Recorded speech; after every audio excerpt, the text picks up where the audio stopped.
Let's start with a brief summary.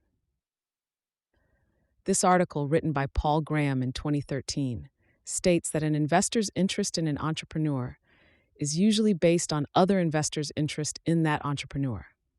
It examines how this scenario affects both the fundraising process and the approach of entrepreneurs towards investors.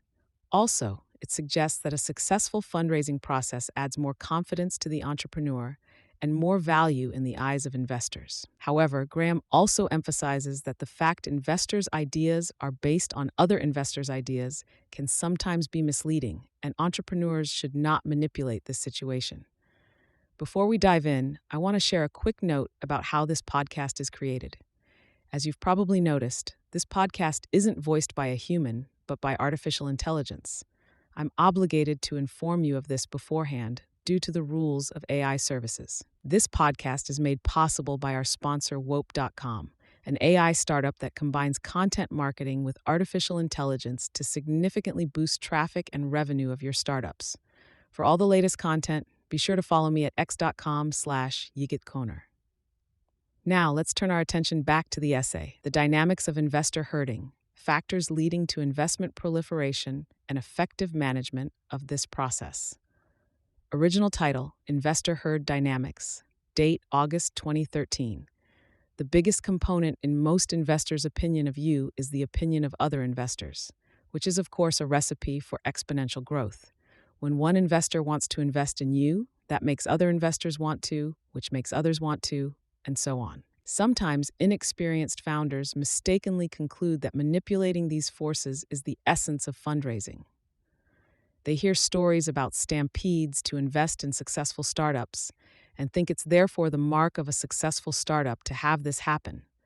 But actually, the two are not that highly correlated. Lots of startups that cause stampedes end up flaming out, in extreme cases, partly as a result of the stampede. And lots of very successful startups were only moderately popular with investors the first time they raised money. So the point of this essay is not to explain how to create a stampede, but merely to explain the forces that generate them. These forces are always at work to some degree in fundraising, and they can cause surprising situations. If you understand them, you can at least avoid being surprised. One reason investors like you more when other investors like you is that you actually become a better investment. Raising money decreases the risk of failure. Indeed, although investors hate it, you are for this reason justified in raising your valuation for later investors. The investors who invested when you had no money were taking more risk and are entitled to higher returns. Plus, a company that has raised money is literally more valuable. After you raise the first $1 million, the company is at least $1 million more valuable because it's the same company as before, plus it has $1 million in the bank. Beware, though, because later investors so hate to have the price raised on them that they resist even this self-evident reasoning.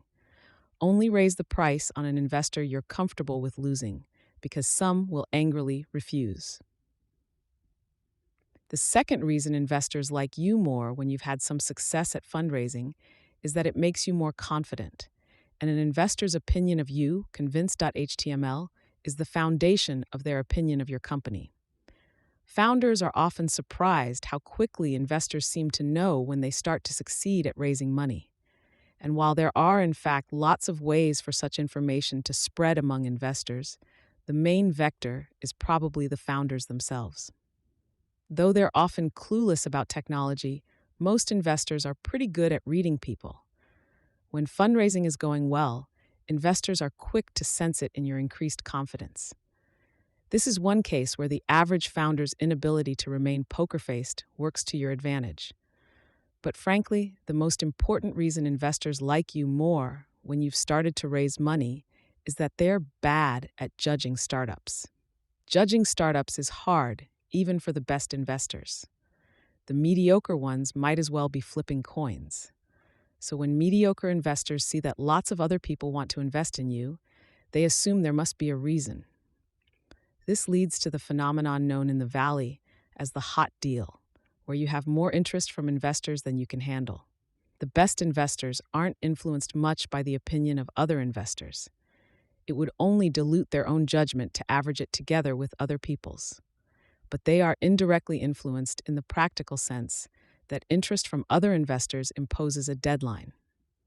This is the fourth way in which offers beget offers. If you start to get far along the track toward an offer with one firm, it will sometimes provoke other firms, even good ones, to make up their minds, lest they lose the deal. Unless you're a wizard at negotiation, and if you're not sure, you're not, be very careful about exaggerating this to push a good investor to decide. Founders try this sort of thing all the time, and investors are very sensitive to it, if anything, oversensitive. But you're safe so long as you're telling the truth.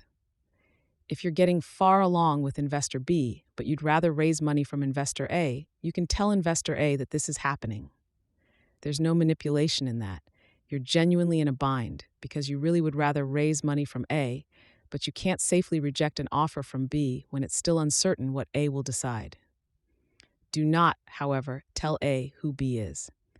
VCs will sometimes ask which other VCs you're talking to, but you should never tell them.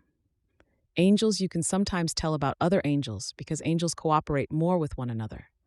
But if VCs ask, just point out that they wouldn't want you telling other firms about your conversations, and you feel obliged to do the same for any firm you talk to.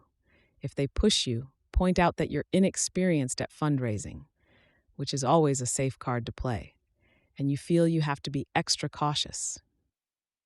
While few startups will experience a stampede of interest, almost all will at least initially experience the other side of this phenomenon, where the herd remains clumped together at a distance. The fact that investors are so much influenced by other investors' opinions means you always start out in something of a hole. So don't be demoralized by how hard it is to get the first commitment, because much of the difficulty comes from this external force. The second will be easier. Notes: an accountant might say that a company that has raised $1 million is no richer if it's convertible debt. But in practice, money raised as convertible debt is little different from money raised in an equity round.